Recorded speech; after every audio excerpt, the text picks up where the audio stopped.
Bonjour à tous, très heureux de vous retrouver pour cette émission spéciale avec au programme les poules d'essai des poulains et poules d'essai des pouliches ce dimanche 11 mai sur l'hippodrome de Paris-Longchamp. Comme toujours, un invité avec moi, un spécialiste, Naoufel. Salut Naoufel. Salut Philippe, salut tout le monde. Alors aujourd'hui, on a deux courses pour le prix d'une, des courses pas simples, notamment, vous le verrez, la poule essai des poulains qui semble très complexe à décrypter. Celle des pouliches, un petit peu plus simple, quoi, qu'on peut avoir des surprises. Mais avant toute chose, Naoufel, je te laisse la parole. Génibet gâte encore une nouvelle fois nos internautes.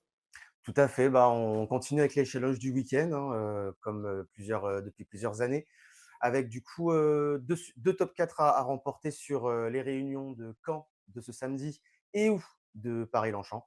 Vous remportez 2 top 4 sur l'hippodrome de Caen, c'est gagné. Vous remportez 2 top 4 sur l'hippodrome de Paris-Longchamp, c'est gagné. Si vous remportez un top 4 sur l'hippodrome de Caen et sur l'hippodrome de Paris-Longchamp, c'est gagné également. Ah, c'est toujours gagné de toute façon avec Génie et Génibet. Allez, on va attaquer tout de suite avec évidemment la poule d'essai des poulains, les meilleurs 3 ans en piste. On a vraiment un lot phénoménal, Ouais. 1600 mètres à parcourir, la grande piste. Je te laisse la parole, tu nous donnes tes quatre choix et ton regret. Alors, pour mes 4 choix, c'est vrai que la poule d'essai des poulains est avec 18 partants, ça va pas être facile de trouver le top 4 en 4 chevaux ou en 5 chevaux, hein. Je pense va falloir, élargir ces combinaisons. C'est clair. Pour moi, ce sera le numéro 18, Camille Pizarro, le numéro 12, Henri Matisse. Attention à ce numéro 3, Sélénien, qui voilà, il est, toujours performant depuis le début de sa carrière et je vais garder, le numéro 6, Amaury, City. Vu la forme actuelle, des Godolphin, mon regret sera le numéro 1, Ridari. Ok, bah pour moi, ça sera, tu viens d'en parler, en tête le 6, Aomori City, comme tu l'as dit, Godolphin incontournable. Le numéro 16, Rotasil, attention, j'aime beaucoup sa candidature. L'As, Ridari, moi je suis un fanat des élèves de Michael Dalzang, donc obligé d'y croire. Le 12, Henri Matisse, tu en as parlé également. Et puis, comme regret, ce sera le numéro 2, Salam, qui serait capable, à mon avis, de surprendre, mais on va revenir un petit peu sur les bases. Et notamment ta base, qu'est-ce que tu peux nous en dire? Concernant le numéro 18, Camille Pissarro, pour moi, c'est un super cheval. L'année dernière, il avait montré que, il pouvait remporter, un groupe sur les l'hippodrome de Paris-Longchamp avec, la montre de Christophe, Soumillon. C'est un O'Brien, hein, voilà, ils viennent pas ici pour faire de la figuration, surtout à Paris-Longchamp, on connaît bien sa réussite. Non, pour moi, c'est une bonne base, quand on voit sa musique. Il y a juste eu un faux pas, mais après il est tout le temps dans les 2 premiers et pour moi, c'est une bonne base dans ce top 4, sur, l'hippodrome de Paris-Longchamp. Bah, moi, ça faisait partie, entre guillemets, de mes regrets. Je l'ai pas gardé pour une simple et bonne raison, c'est que je demande à avoir l'aptitude à la distance, même si on sait que si les O'Brien viennent, c'est pas pour rien, c'est qu'ils tiennent. Moi, je vais rebondir surtout sur le numéro 6, Aomori City, qui a déjà déployé vraiment de gros moyens outre-Manche, avec notamment un succès dans un groupe 2, c'était à Goodwood, une troisième place dans un groupe 1 Delmar aux USA, une quatrième place au Curag. Il excelle sur la distance. Comme on l'a dit, les Godolphins euphoriques, qui sont imprenables ces dernières semaines. Pour moi, au papier, après je peux me tromper, hein, mais c'est le cheval à battre. Et j'aime aussi beaucoup, je vais en profiter avec le 16, Otazel ou Otazil, je ne sais pas comment on le prononce, qui n'a cessé de s'illustrer au niveau semi-classique à 2 ans, que ce soit à Leoparston ou encore au Curag. Il a conclu sa saison dernière par un brillant succès dans un groupe 1 sur la distance à Doncaster. John Harrington tente la carte de la fraîcheur. Je me dis, ça peut être payant. Qu'est-ce que tu en penses? Ouais, ouais, c'est ce que alors c'est un de mes regrets également, mais pour le mettre dans une combinaison, je pense il faut pas l'oublier, au moment du choix. Mais ouais, ce qui me pose problème, c'est, le fait qu'il fasse quand même une grande rentrée. C'est clair. Mais voilà, quand sur ce qu'il a montré, l'année dernière, faut pas se fier de ses chances. Mais j'ai préféré garder des chevaux, qui ont montré quand même, leur forme, lors de ces dernières semaines. Mais ouais, voilà, c'est pas un cheval à enlever dans un top 4, loin de là, hein. Ouais, c'est clair. Et parmi les 5 que tu as cités, si tu as vraiment un petit cheval qui, pour toi, on ne peut pas enlever quoi qu'il arrive, même si ce n'est pas ta base absolue, ça serait lequel parmi tes 5 chevaux? Bah, le Henri Matisse, bon, on connaît bien, encore, la poigne d'O'Brien. Si je regarde les chevaux entraînés en France, je pense qu'il faudrait peut-être faire attention à ce numéro 3 sélénien. Parce Ouais. que ouais, quand on voit ses performances, bon, il est deuxième, premier, mais dernièrement, c'était très bien, hein. J'ai quand même bien apprécié sa fin de course. Voilà, après, c'est vrai qu'il a pas la même, il a pas couru, il a pas connu des gros combats comme, Camille Pizarro, Henri Matisse et Ouais, d'autres. il n'a pas la même carte de visite, c'est clair. Mais derrière, voilà, il a monté les échelons, au fur et à mesure, et pour qu'il se retrouve, dans une poule d'essai, c'est qu'il a quand même un minimum de niveau, et je pense qu'il faut pas se fier, je pense qu'il faut regarder, son profil davantage, et après garder le pour et le contre, et par rapport au choix, des autres chevaux, je pense que faut faire attention, hein. On connaît bien également cette Kazakh, donc voilà, je pense qu'il y a il si vraiment si les O'Brien font leur course, bon, je pense qu'il y a pas de problème. Je pense que si même les Anglais font leur course, je pense que ça va se jouer entre eux.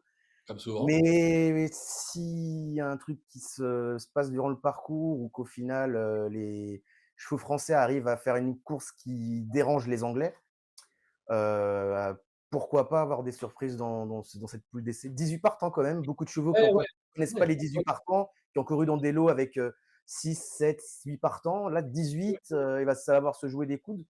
Attention, ça va être assez, je pense que ça va être quand, la ligne droite va y heureusement qu'il y a l'open stretch, mais attention, 18 partants, des jeunes chevaux, ça va je pense il va y avoir de la bagarre dans les 300 derniers mètres. Je pense que comme tu le dis, il va y avoir du spectacle. Moi, c'est la raison pour laquelle je me méfie de la ligne du prix de Fontainebleau avec Ridari qui s'imposait pardon, devant Salah. Moi, je me dis que voilà, c'est une ligne qui peut aussi répéter. Bon, Ridari, je l'ai dit, Michael Delzang, moi j'adore l'entraînement de Michael Delzang. Il fait des miracles avec les chevaux. D'ailleurs, c'est quelqu'un en général qu'on a un cheval un peu compliqué ou qui a du mal à être mécanisé. On l'envoie chez Michael Delzang et bah, le cheval, il renaît de ses cendres. Ouais. Je me dis que ça peut être son année. C'était vraiment pas mal dans le Fontainebleau. Maintenant, Salah était vraiment pas loin. Donc, je me dis qu'il peut y avoir aussi de la revanche dans l'air. Raison pour laquelle, côté surprise, même si ce n'est pas des surprises, parce que bon, on ne peut pas dire que la Kazakh à Gacan, ce soit une surprise à Ouais, l'arrivée d'un copain. bien Mais sûr. bon, voilà, Ribéry, franchement, j'aime bien et je serais content si ça pouvait au moins conclure dans les 5 premiers. Mais Mmh, comme tu l'as dit, 18 partants, ça reste vraiment très, très ouvert et on ouais, risque d'avoir quelques petites surprises je à pense, l'arrivée. oui. Bah, surtout dans un top 4, dans les top 4, on sait toujours qu'il y a toujours un cheval, à grosse cote qui vient mettre son nez, donc il faudra être inspiré pour trouver le bon outsider dans cette épreuve.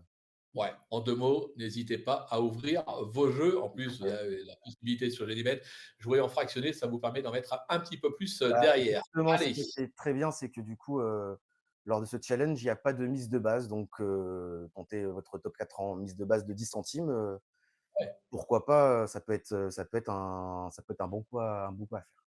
c'est clair, c'est l'occasion jamais, comme on dit. Tout à Allez, fait. maintenant, on passe à une course qui, au papier, mais seulement au papier, semble un petit peu plus facile. La poule d'essai des pouliches. Là encore, les 3 ans, les cracks sont en piste. Je vais te redonner la parole pour nous donner ton choix. Ouais, bah, du coup 13 partants, là, je pense qu'il y a quand même, alors je pense que c'est vraiment un bon lot, même là, je pense que ce sera une O'Brien qui va avoir la plus grosse cote, mais ça va être sûrement le lièvre de la course, mais quand on voit le lot, je pense qu'il y a 8 possibilités pour la victoire. Mmh. Il y a quand même, voilà, il y a des chevaux qui ont débuté sur la distance, dernièrement, leur a fallu aussi garder un peu regarder leur marque. Mais du coup, pour moi, je vais faire confiance du coup à Zarigana, le numéro 2. Le numéro 11, Better Together, elle est en train de, voilà, de monter les échelons et de montrer vraiment sa qualité. Le numéro 4, She's Perfect, si on garde Zarigana, on garde, She's Perfect, c'est la dernière ligne de la course de Zarigana. Attention aussi numéro 9, Daylight, qui avait commencé sur des courses de courte distance, commence à être rallongé, tout le temps à l'arrivée. Donc attention, si elle a le bon parcours, ça peut être intéressant. Et après voilà, je vais quand même garder quand même 2 O'Brien, pour me protéger, avec le numéro 7, Exactly, voilà, qui fait toutes ses courses. Et mon regret sera le numéro 6, But Time Story, qui, pour moi, sur le début de carrière, c'est très bien, mais les 2 dernières courses, m'ont laissé un peu sur ma faim. OK. Alors à moi de jouer. Alors c'est bien parce qu'on n'a pas tout à fait les mêmes à part pour les bases. Moi, je vais partir du 11 Better Together, le 2 Zarigana, on est d'accord tous les 2 là-dessus. Moi, je vais faire attention au numéro 7 Exactly, tu viens d'en parler. Mais derrière, par contre, quelques petites surprises, je vais oser des coups, comme on dit. Le 3 Gouffran, attention à sa candidature et le numéro 5 Godspeed.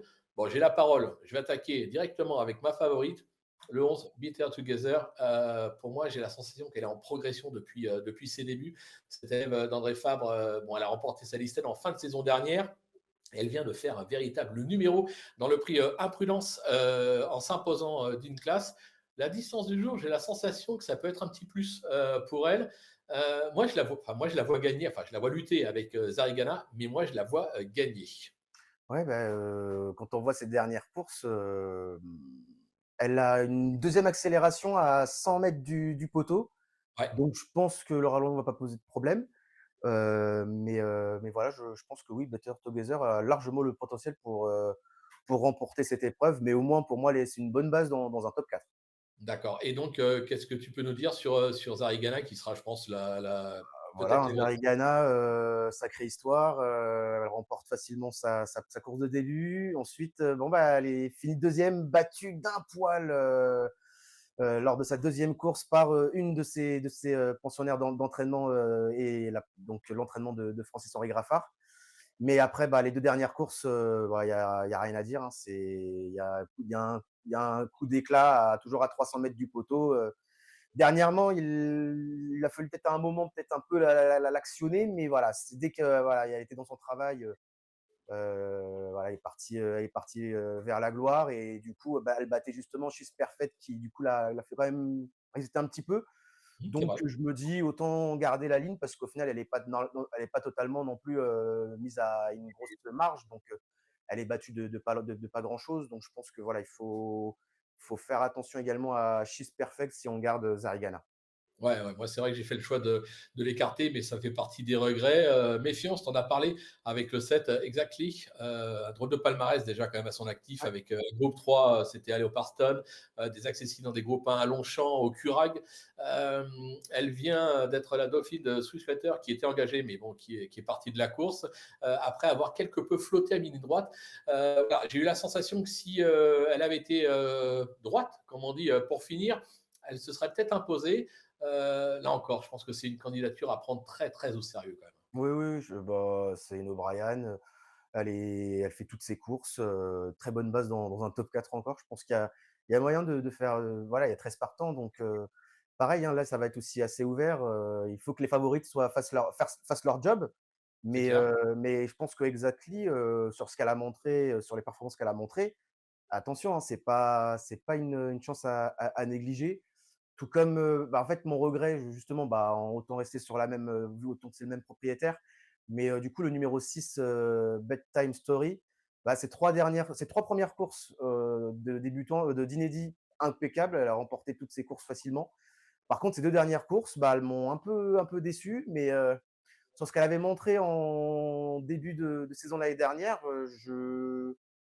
j'ai envie d'y croire parce que je crois que même chez les bookmakers en Angleterre, elle est pas à une grosse cote.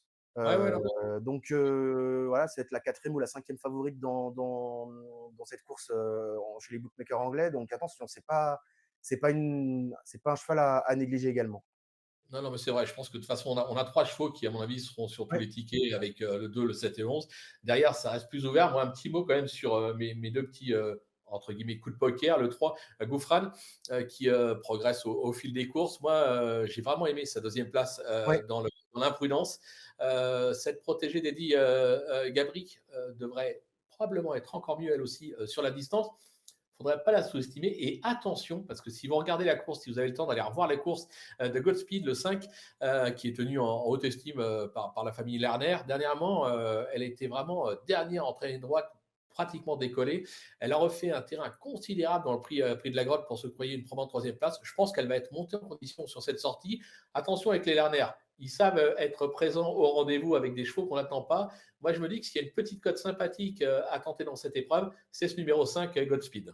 Ouais, je pense aussi, ouais, oui. Non, mais je pense qu'il y a, heu, tu as gardé Gouffran, j'aurais pu la garder. Tu as gardé Godspeed, j'aurais pu la garder.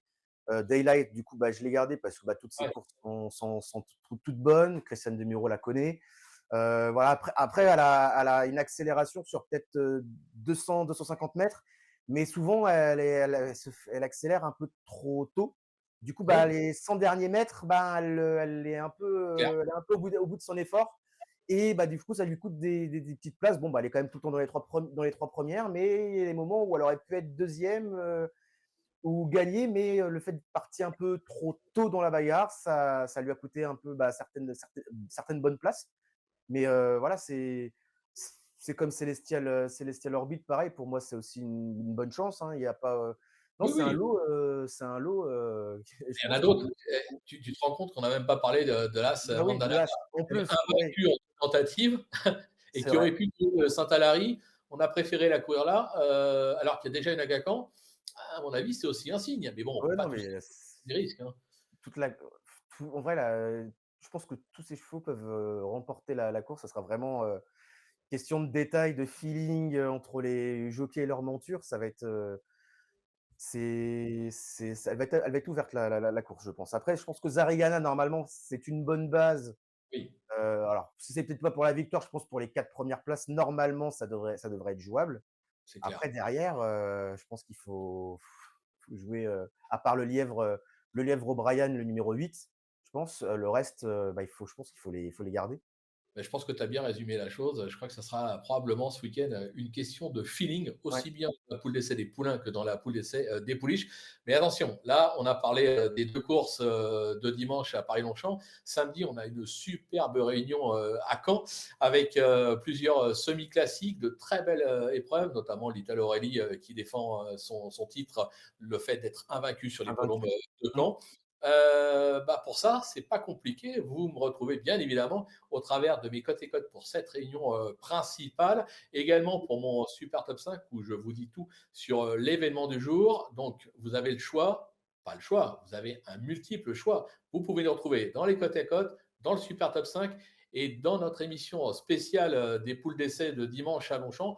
On peut dire qu'on vous a gâté quand même ce week-end, n'est-ce pas, hein, Naoufel? Ouais, bah, non, un beau week-end, de sport, que ce soit à Caen, à Paris-Longchamp, non, non, il y en aura pour tous les goûts, trotteurs, et galopeurs, donc non, non, c'est un très beau week-end. Eh ben, écoutez, on va se régaler. Place aux courses. N'hésitez pas à vous rendre sur les hippodromes. C'est un spectacle inoubliable, surtout quand on ne le connaît pas la première fois en général. On est piqué au vif tout de suite. Et nous, bah, on se donne rendez-vous très prochainement pour le week-end de l'obstacle avec le Grand Le Steeplechase Grand Prix de Paris. Ça sera dans 15 jours, si je ne me trompe pas, ou la semaine prochaine. Non, dans semaine 15 jours. prochaine. Ah oui, oui, ouais, déjà, moi déjà, bah, donc on Et ouais. sera on sera fidèles au rendez-vous comme d'habitude et en vous réservant quelques petites surprises, du côté de Genibet comme du côté, de Jenny. Naoufel, je te dis bon week-end et à très vite. Salut Philippe, salut tout le monde. Bye bye. Bye.